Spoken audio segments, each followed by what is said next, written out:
The Grak Empire's perfect record. The apex predators of the galaxy. High Warlord Nexus Grak stood before the viewing portal of his flagship, the Bone Crusher, watching as the yellow star grew larger in the darkness of space. His 4 arms, each capable of crushing steel, were clasped behind his massive frame. At 12 feet tall and weighing nearly 800 pounds of pure muscle and natural armor, Nexus was considered average among his species. The Grak were living weapons, evolved on Grakther Prime, a world so hostile that even their gods had abandoned it according to ancient texts.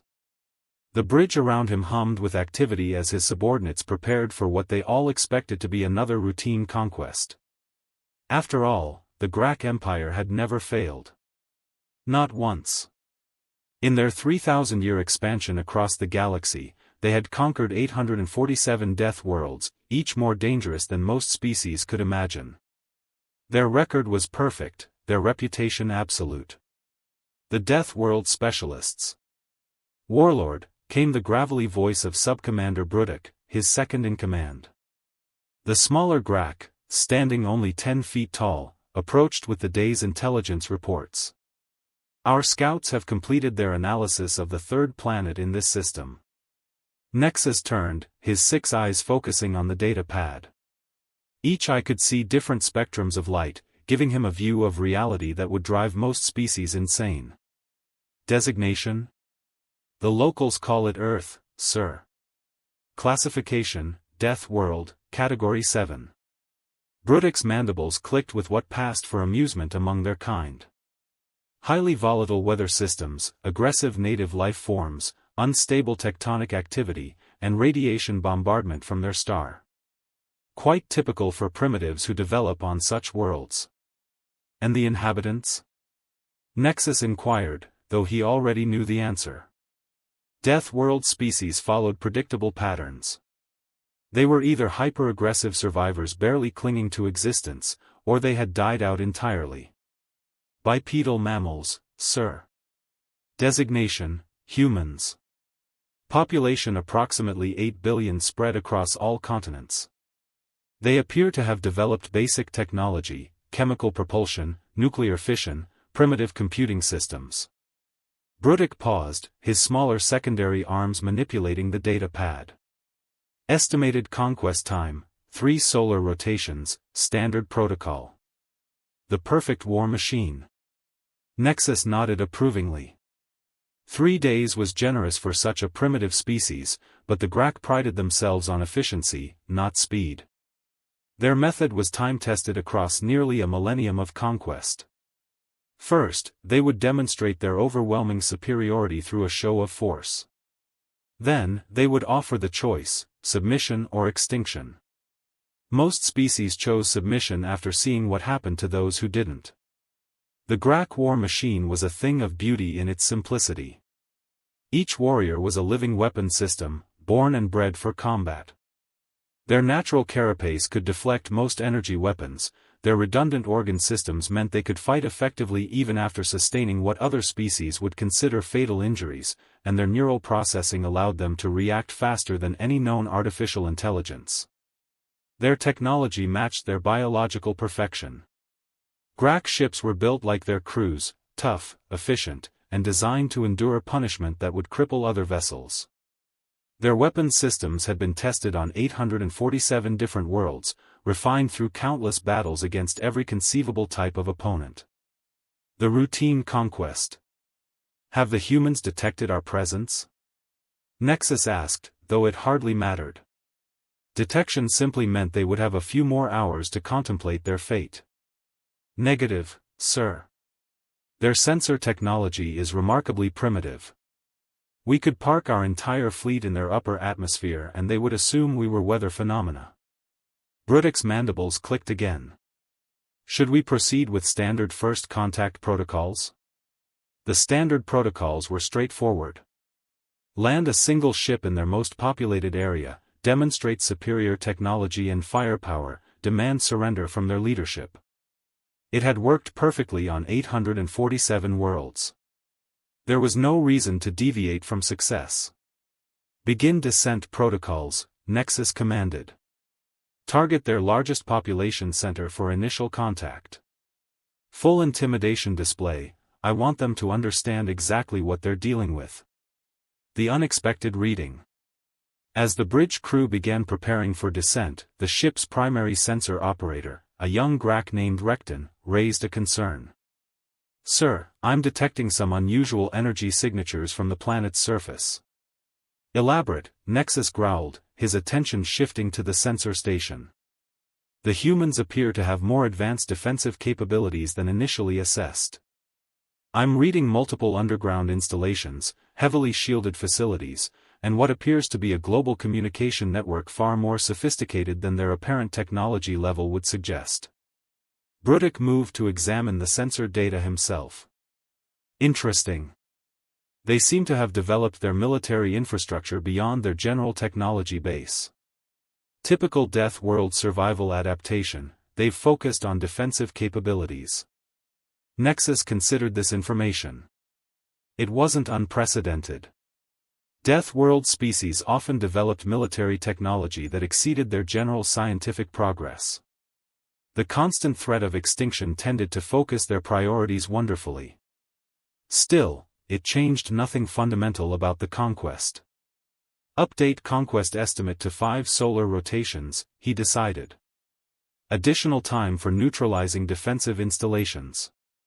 Otherwise, proceed as planned. The approach. The Bone Crusher and her escort fleet of 37 vessels began their approach to Earth. Each ship was a masterpiece of Grak engineering, bristling with weapons that had reduced entire civilizations to ash. The smallest escort vessel carried enough firepower to crack a planet's crust. As they drew closer to the blue-green world, Nexus found himself studying the planet's characteristics more carefully. It was remarkably similar to many other death worlds they had conquered. Violent weather, aggressive native life, environmental challenges that would kill most galactic species within hours. The humans who had evolved here would be tough, certainly, but they would also be primitive, isolated, and utterly unprepared for the reality of galactic civilization. "Warlord," Rekton called out, his voice carrying a note of confusion. "I'm detecting something unusual about this planet's ecosystem." "What now?" Nexus demanded, his patience beginning to wear thin. "Sir, the humans don't appear to be the apex predator on their world. They coexist with thousands of other dangerous species, many of which should theoretically be able to kill them easily. Yet somehow, they've not only survived but thrived to the point of global dominance." This gave Nexus pause. In his experience, Death World species that achieved technological advancement did so by becoming their planet's ultimate predator. The idea that a species could reach global dominance while sharing their world with superior physical threats was intriguing. Perhaps they developed superior intelligence to compensate for physical weakness, Brutic suggested. Many Death World species follow that evolutionary path. Perhaps, Nexus agreed, but something about this situation felt different. In 3,000 years of conquest, he had developed instincts about these things. There was something about these humans that didn't fit the standard patterns. Still, instincts were one thing, reality was another. The Grak had never failed because they were perfect. They had never failed because they were superior to every species they had encountered. 847 death worlds had fallen to their might, and this 848th would be no different. "Begin final approach," he commanded. "Contact the human leadership. It's time to introduce them to their new masters." The bridge fell silent except for the hum of the engines as the Grak fleet moved into Earth's solar system, carrying with them the confidence of 3 millennia of unbroken victory. They had no way of knowing that they were about to encounter something they had never faced before, a species that had spent its entire evolutionary history not just surviving on a death world, but learning to thrive by working together against impossible odds. The humans were about to teach the galaxy's most perfect predators that sometimes, the most dangerous creature isn't the strongest individual, it's the one that never fights alone. First contact protocol gone wrong. The human response. Colonel Marcus Steele sat in the cramped confines of the emergency command bunker beneath Colorado Springs, watching the feeds from observatories around the world. 3 days ago, humanity had detected what could only be described as an alien fleet entering their solar system. The ships were massive, clearly advanced, and heading straight for Earth. Every government on the planet had gone into crisis mode. "Sir, we're receiving a transmission," reported Lieutenant Rodriguez from the communications station. "It's being broadcast on all frequencies simultaneously, somehow overriding our satellites." Marcus straightened in his chair. At 45, he had served in 3 different conflicts and thought he had seen everything the world could throw at him. He was about to discover how wrong he was. The main screen flickered to life, revealing a creature that looked like it had crawled out of humanity's worst nightmares. 12 feet tall, covered in natural armor plating, with 6 eyes arranged around a head that belonged on something from the deepest ocean trenches. When it spoke, its voice was like grinding stone.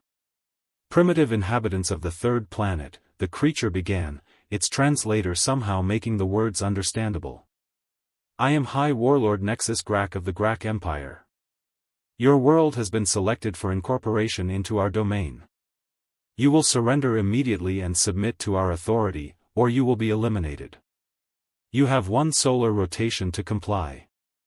The diplomatic disaster. The transmission ended, leaving the bunker in stunned silence. Marcus had been chosen to lead the human response team because of his experience in difficult negotiations, but nothing had prepared him for this. Around the world, similar scenes were playing out in every major command center. "Get me the president," Marcus ordered. "And patch me through to the UN Security Council. We need to coordinate a response." Within hours, humanity's leaders had reached a consensus that surprised even themselves. They would attempt diplomatic contact, but they would not surrender. The message they sent back was simple: "We are willing to discuss terms, but we will not submit without negotiation." The Grak response came swiftly. A single ship, smaller than the others but still dwarfing anything humanity had ever built, descended to establish what they called a negotiation platform in lunar orbit. The humans were invited to send representatives. Marcus found himself aboard the hastily retrofitted International Space Station module that served as humanity's diplomatic vessel. With him were Ambassador Patricia Wong, Dr. James Fletcher, humanity's leading xenobiologist, and a small security detail that everyone knew was completely useless against beings who could crush steel with their bare hands. The meeting. The Grak negotiation ship was a marvel of engineering that made human technology look like stone tools. When Marcus and his team were escorted into the main conference chamber, they were struck by the sheer scale of everything. The room was designed for beings twice their size, and every surface seemed to be made of some material that absorbed light rather than reflecting it.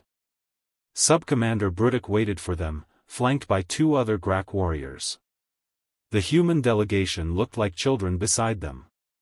Marcus had been briefed to expect intimidation tactics, but the reality was overwhelming. "You are the representatives of your species?" Bruddock asked, his mandibles clicking in what the humans couldn't know was amusement. "We are," Ambassador Wong replied, her diplomatic training helping her maintain composure. "We're here to discuss the terms of coexistence between our species."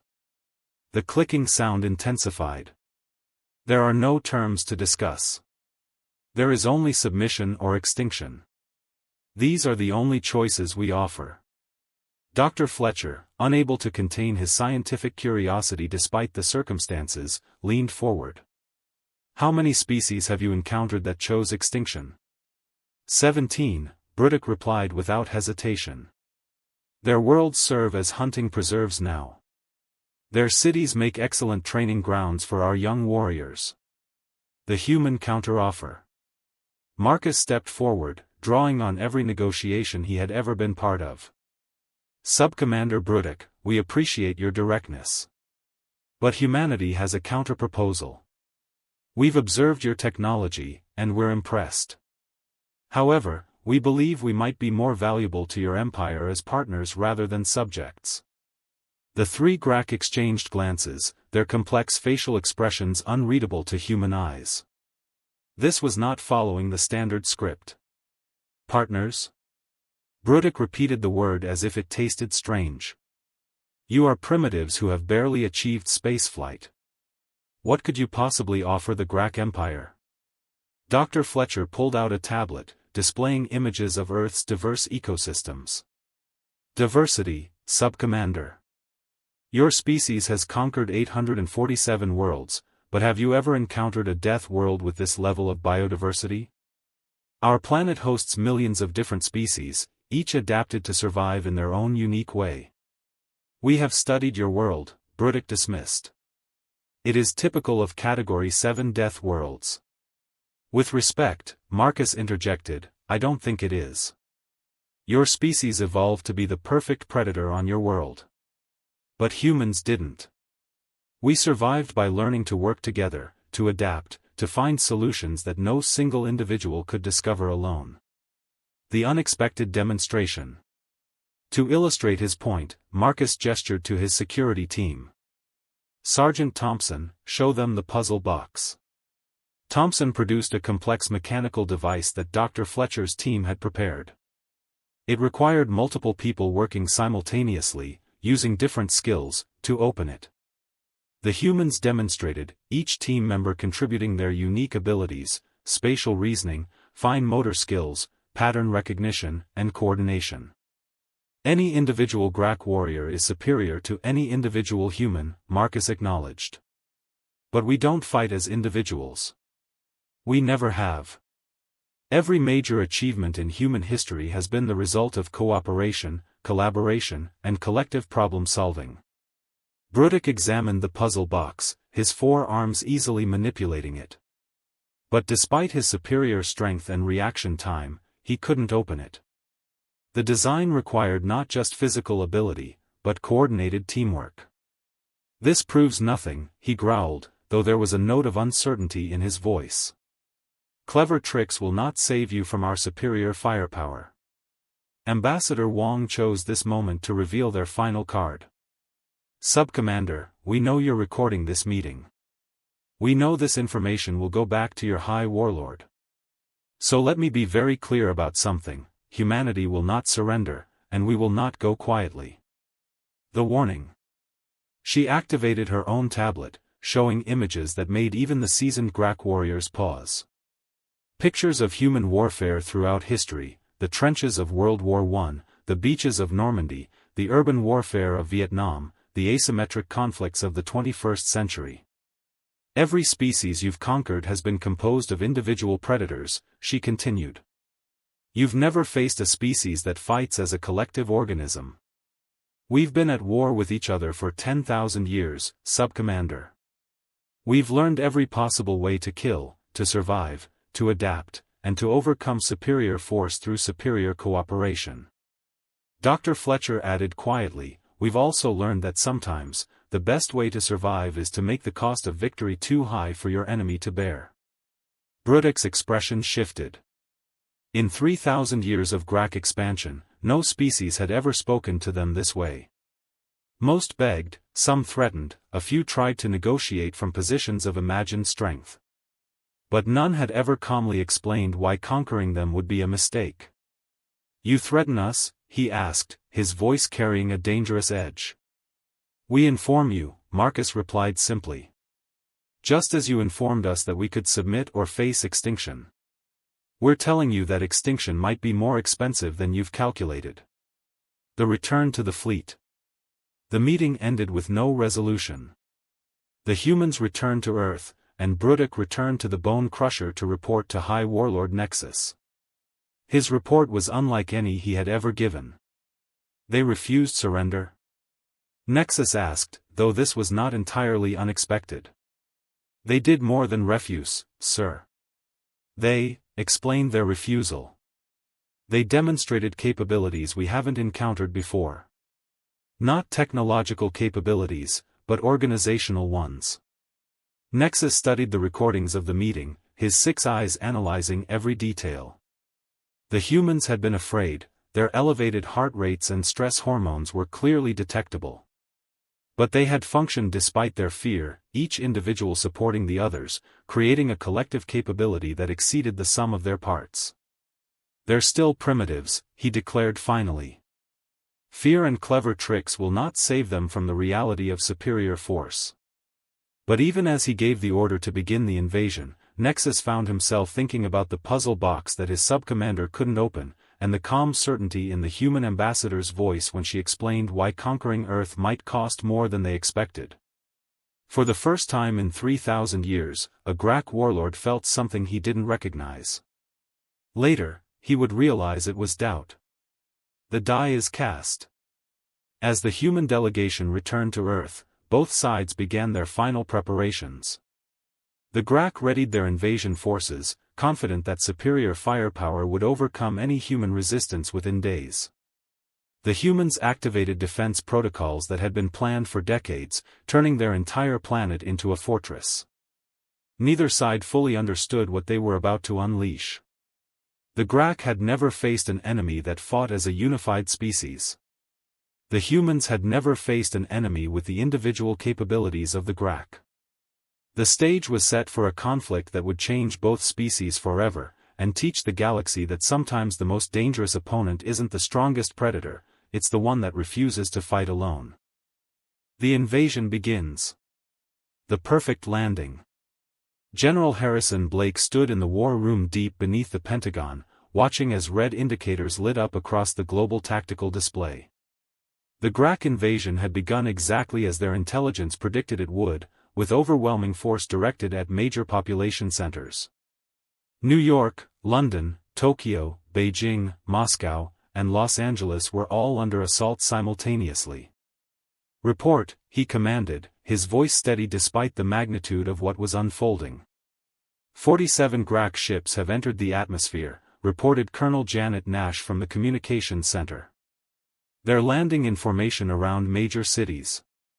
No bombardment from orbit, they appear to be following some kind of protocol. Blake nodded grimly. The humans had spent the last 3 days studying every scrap of intelligence they could gather about Grak conquest patterns. The aliens were methodical, predictable, and had used the same successful strategy for 3,000 years. That predictability was about to become their weakness. Phase 1 is proceeding as expected, Blake announced to the room. All units, execute Prometheus Protocol. Around the world, humanity's response began to unfold. It wasn't what the Grak expected. The New York anomaly. High Warlord Nexus descended from his command ship in the heart of Manhattan, expecting to find the usual scene of panic and chaos that greeted Grak forces on every world. Instead, he found empty streets. Not the empty streets of a dead city, but the organized emptiness of a planned evacuation. Times Square, normally packed with millions of humans, was deserted except for a single figure standing in the center. A human male in military uniform, apparently unarmed, waiting calmly as the Grak forces deployed around him. "I am Major David Chen," the human announced as Nexus approached. "I've been authorized to accept your surrender." The words were so unexpected that Nexus actually paused. In 3,000 years of conquest, no primitive species had ever offered to accept a Grak surrender. The audacity was almost amusing. "You jest," Nexus growled, his translator rendering the words in perfect English. "Look around you, primitive. My forces control this city." "Do they?" Chen asked, pulling out a small device. "Computer, show Grak positions." The massive electronic displays that normally showed advertisements flickered to life, revealing a detailed tactical map of Manhattan. Every Grak position was marked with perfect accuracy, along with their weapons loadouts, troop counts, and what appeared to be individual biometric data. "We've been tracking your fleet since you entered our solar system," Chen continued conversationally. "We know the location of every ship, every warrior, every piece of equipment you've deployed. We also know your standard conquest protocol." The trap reveals itself. Nexus studied the displays with growing unease. The level of surveillance capability the humans were demonstrating far exceeded what their technology assessment had suggested. More troubling was the calm confidence of the human officer. "You have impressive sensors for primitives," Nexus admitted. But knowledge of our positions changes nothing. We are still superior in every military capacity. Are you? Chen asked. Computer, show underground. The display shifted, revealing a three-dimensional map that extended far below the city streets. The Grak forces were surrounded by what appeared to be a vast network of tunnels, bunkers, and hidden installations. Thousands of human soldiers were positioned in locations that would allow them to attack from every direction simultaneously. But that wasn't the most disturbing part. The most disturbing part was that the humans weren't hiding in their tunnels. They were moving through them with the coordination of a single organism, flowing around Grak positions like water around stones. Every major city on Earth was built on top of infrastructure that's been developing for centuries, Chen explained. Subway systems, sewers, maintenance tunnels, natural caverns, and military installations. We've had 70 years to prepare for this moment since we first detected radio signals from your empire. The London Revelation. 3,000 miles away, Sub-Commander Bruddock was discovering that the London deployment was facing similar anomalies. The humans had evacuated the civilian population with impossible efficiency, leaving behind only military personnel who seemed to be following some kind of coordinated plan. Sir, reported one of his warriors, the humans are not behaving according to expected patterns. They're not panicking, not fighting in desperate last stands, and not attempting to flee. They're waiting. Bruddock's mandibles clicked with frustration. Every Death World species they had encountered followed predictable patterns when faced with overwhelming force. They either fought with desperate fury, fled in terror, or surrendered in despair. These humans were doing none of those things. They're doing something else, he muttered, studying the tactical displays. The humans were moving constantly, but not randomly. There was a pattern, a purpose that he couldn't quite grasp. His communication system crackled to life. Sub-Commander, this is Captain Elizabeth Morrison of the Royal Marines. We need to talk. The fact that the humans could breach Grak communications at will was deeply troubling. The fact that they were using this capability for conversation rather than psychological warfare was even more so. You wish to surrender? Bruddock asked, though he already knew the answer. Quite the opposite, Morrison replied. We wish to discuss your withdrawal from our planet. You have 1 hour to comply. The Beijing calculation. In Beijing, the situation was developing along similar lines. The Grak forces had landed to find a city that had been transformed into something they had never encountered before, urban environment specifically designed to neutralize their advantages. The streets had been modified with barriers that channeled movement into predetermined paths. Buildings had been reinforced and connected with bridges that created a three-dimensional battlefield. Most importantly, the humans had demonstrated an ability to coordinate defensive actions across the entire city in real time. Commander Throck, leading the Beijing assault, found himself in communication with a human who identified himself as General Liu Wei of the People's Liberation Army.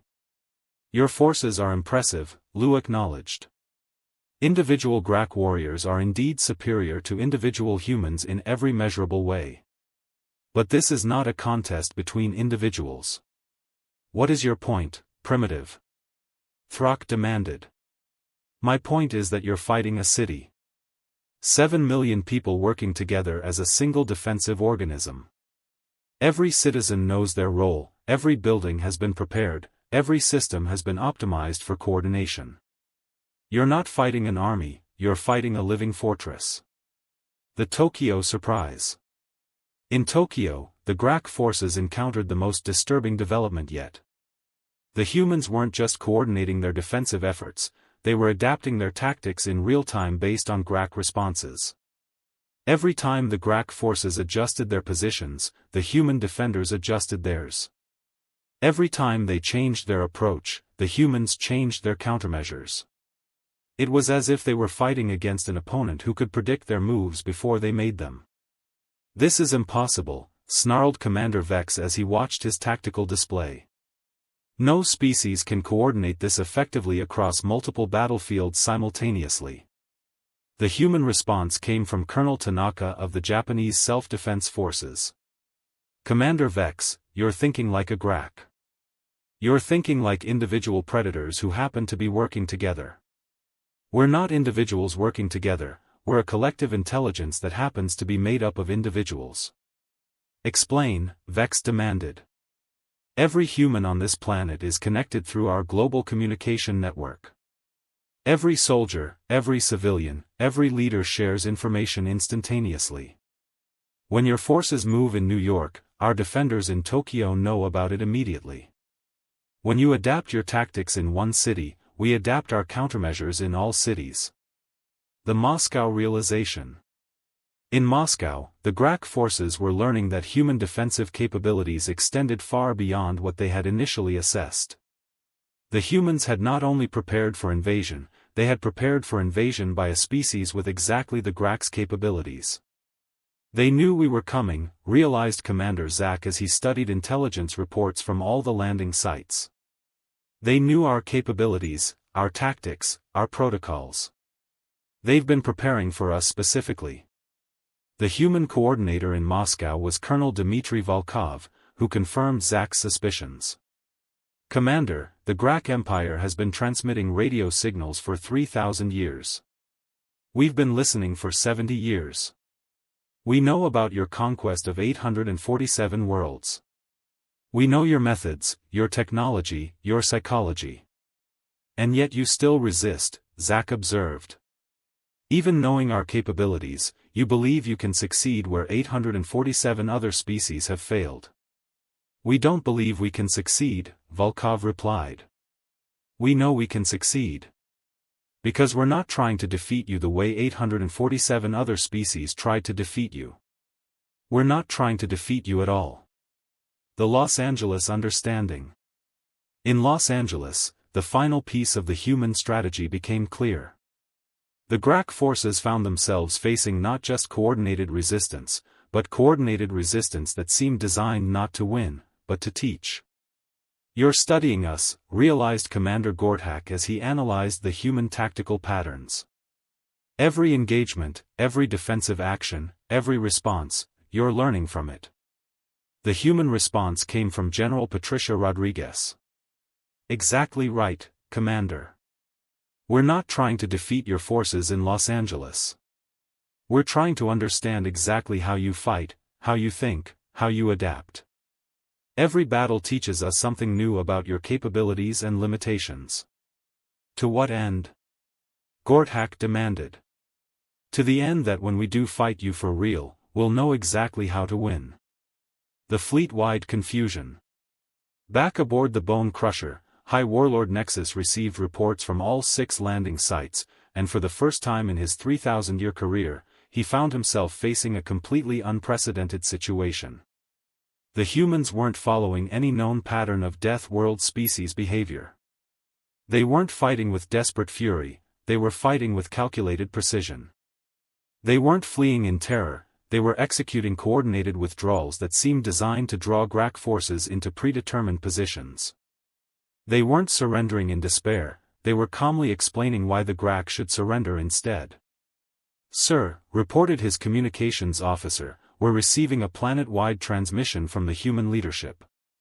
The message was simple and delivered by the same human who had led their diplomatic mission, Colonel Marcus Steele.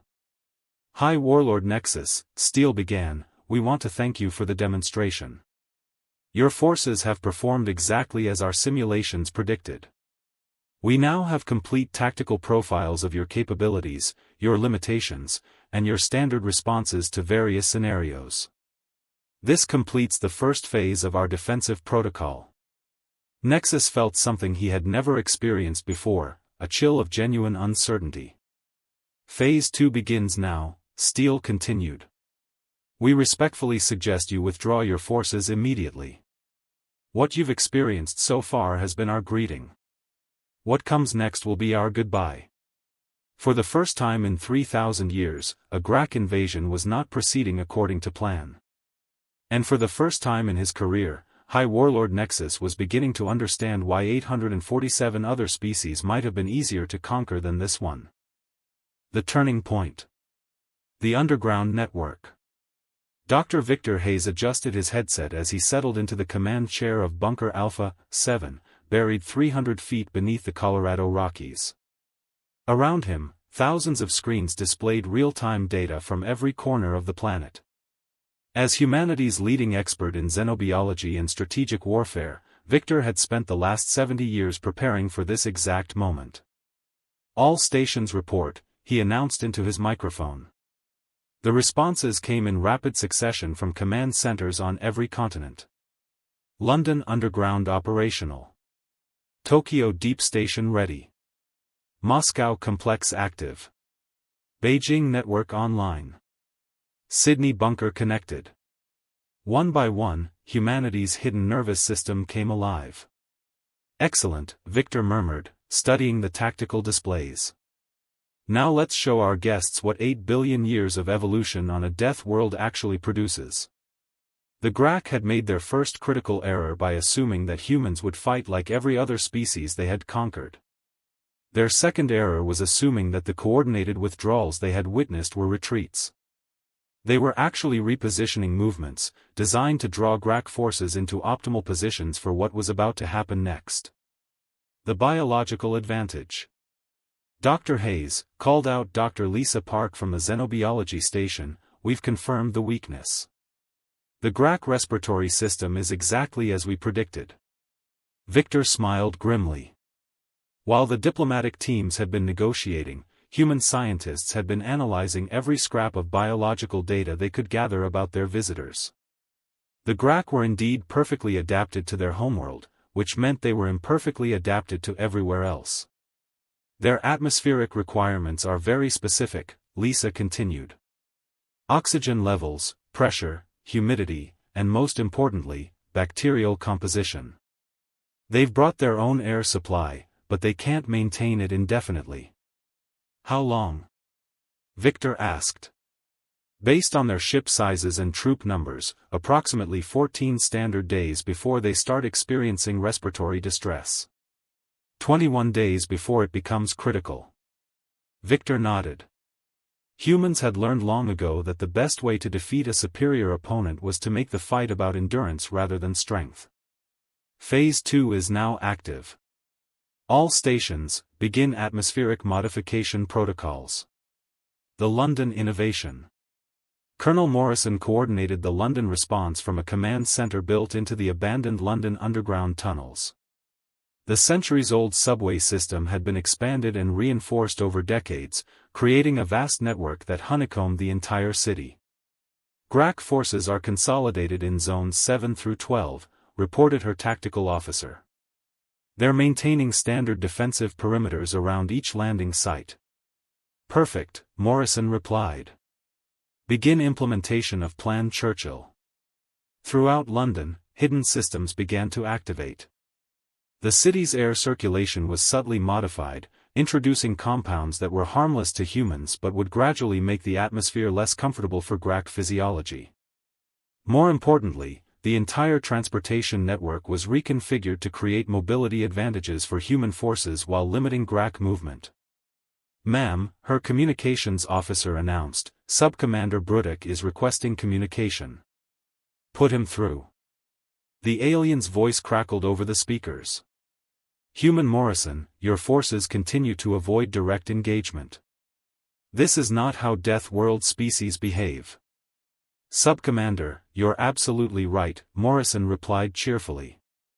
"Death World species typically fight with desperate individual courage. We're not fighting like a Death World species.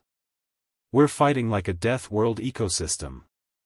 The Tokyo precision. General Yamamoto had transformed Tokyo into something unprecedented in military history, a city-sized organism designed for collaborative defense. Every building, every street, every system had been optimized not for individual survival, but for collective efficiency. "Grak forces are showing signs of confusion," reported his intelligence officer. "They're adapted for combat against individual opponents or small groups. They don't have protocols for fighting an entire urban environment that responds as a single entity." "Excellent," Yamamoto replied. "Begin Phase 2 Alpha." It's time to demonstrate the difference between cooperation and coordination. Throughout Tokyo, the human defensive network shifted into its next configuration. Instead of simply responding to GRAC movements, it began anticipating them. Every action the GRAC took was met by counteractions that seemed to have been prepared in advance. Commander Throck found himself trapped in a situation that defied his military training. Every time his forces moved to secure a position, they discovered that the humans had already abandoned it and fortified the next logical target. Every time they adapted their tactics, the human response adapted faster. "This is impossible," he transmitted to the fleet. "They're fighting as if they can predict our movements." The response came from Dr. Hayes himself. "Commander Throck, we can predict your movements. You're following standard GRAC military doctrine, which we've studied for 70 years. But more than that, you're thinking like individual predators. We're thinking like a distributed intelligence network." The Beijing Revelation. General Liu had prepared Beijing for something the GRAC had never encountered: urban warfare designed by a species that had been practicing urban warfare against itself for thousands of years. Every lesson learned from every conflict in human history had been incorporated into the city's defensive systems. "GRAC forces are becoming increasingly aggressive," reported his tactical coordinator. "They're showing signs of frustration with our avoidance tactics." "Good," Liu replied. "Frustrated opponents make mistakes. Begin Phase 2 Beta, show them what human aggression actually looks like." The human forces throughout Beijing suddenly changed their behavior. Instead of the coordinated withdrawals and defensive positioning the GRAC had grown accustomed to, they began demonstrating the other side of human nature, the capacity for focused, intelligent violence that had made humans the dominant species on their death world. But even their aggression was different from what the GRAC expected. Instead of individual warriors seeking personal glory, the humans fought with the coordinated precision of a pack hunting a single prey. Every attack was supported by multiple others, every retreat covered the advance of allied forces, every tactical decision optimized for collective success rather than individual achievement. The Moscow Endurance. Colonel Volkov had designed the Moscow defense around humanity's greatest strength, the ability to endure hardship longer than any rational species should be able to. The Russian forces demonstrated something the GRAC had never encountered: a species willing to accept casualties not for desperate last stands, but as part of a calculated strategy. "GRAC forces are requesting medical evacuation for 17 warriors," reported his medical liaison. "Respiratory distress, apparently." 17 out of how many?" Volkov asked. 436 total. Volkov did the math quickly. 4% casualty rate from atmospheric issues after only 6 days. Their biological adaptations are more specific than we estimated. Excellent news. The humans had discovered something remarkable: the GRAC were so perfectly adapted to their homeworld that they were surprisingly vulnerable to environmental variations. More importantly, their individual superiority became a weakness when fighting an opponent who was willing to sacrifice individual advantages for collective benefit. "Sir," his communications officer announced, "Commander Zak is requesting negotiation." "Tell him we're still listening to surrender offers," Volkov replied. The Los Angeles Laboratory. General Rodriguez had turned Los Angeles into humanity's experimental testing ground, a place where they could try different tactics and measure GRAC responses in real time. Every engagement was designed to teach the global human defense network something new about their opponents. "We've confirmed the psychological profiles," reported her xenopsychology team. GRAC individual psychology is based on dominance hierarchies and personal achievement. They're literally incapable of understanding our collective decision-making processes. "Show me," Rodriguez requested. The main display lit up with analysis of GRAC communication patterns. "They're spending enormous amounts of time trying to identify human leadership structures. They can't comprehend a command system where decisions emerge from collective intelligence rather than individual authority." Rodriguez smiled. "So when Commander Gorthak asks to speak to our leader, he's asking a question that doesn't have an answer in human terms. Exactly. From their perspective, we're fighting without commanders, which should make us ineffective. From our perspective, we're fighting with 8 billion commanders, which makes us incredibly effective. The space-based surprise. Meanwhile, in orbit around Earth, something unprecedented was happening. Human spacecraft, previously dismissed as primitive, began emerging from behind the moon, from asteroid hiding places, and from what appeared to be empty space. "Sir," reported the Bone Crusher's sensor operator, "I'm detecting multiple human vessels approaching our fleet." High Warlord Nexus studied the tactical display with growing amazement. The humans had somehow hidden an entire space fleet from GRAC sensors. More troubling, their ships were moving in the same coordinated patterns as their ground forces. "How many vessels?" he demanded. "Initial count suggests 47, sir." "But, they're not attacking. They're just positioning themselves around our fleet." The human ships were indeed not attacking. Instead, they were demonstrating something that chilled Nexus to his core. They were showing that they could attack at any time, from any direction, with coordination that his forces couldn't match. A transmission came through from the lead human vessel. "High Warlord Nexus, this is Admiral Janet Chen of the Earth Defense Fleet. We wanted to make sure you understood the complete tactical situation before you made any irreversible decisions." The fleet analysis. Back on Earth, Dr. Hayes was coordinating the global response while simultaneously analyzing data from every engagement point. The patterns were becoming clear. "All stations, this is Control," he announced. "We've confirmed the fundamental difference in our strategic approaches. The GRAC fight as superior individual predators coordinating their actions. We fight as a collective organism optimizing our responses." The responses came in from around the world. Each command center had reached the same conclusion through different methods, but the result was identical. Humans had evolved a completely different approach to survival and warfare than any species the GRAC had ever encountered. "The GRAC's strength is their individual superiority," Dr. Hayes continued. "Their weakness is their inability to function as a true collective. Our strength is our collective intelligence. Our weakness should be our individual inferiority, but we've eliminated that weakness by refusing to fight as individuals." The psychological breaking point. By the end of the first week, GRAC forces around the world were reporting the same phenomena. They were facing an opponent that fought in ways that violated every principle of warfare they understood. The humans weren't trying to win individual battles, they were trying to create conditions where winning individual battles became irrelevant. High Warlord Nexus received identical reports from all 6 landing sites. His forces were militarily superior, tactically sound, and strategically positioned. They were also completely unable to achieve any meaningful objectives because the humans had redefined what meaningful objectives meant. "Sir," Subcommander Burdick reported, "the humans are not attempting to defeat our forces. They appear to be attempting to demonstrate that defeating our forces is unnecessary." "Explain," Nexus demanded. "They've created conditions where we can hold territory, but we cannot control populations. We can win engagements, but we cannot achieve conquest.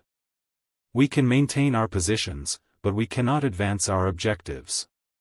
They've made victory meaningless while making retreat increasingly necessary."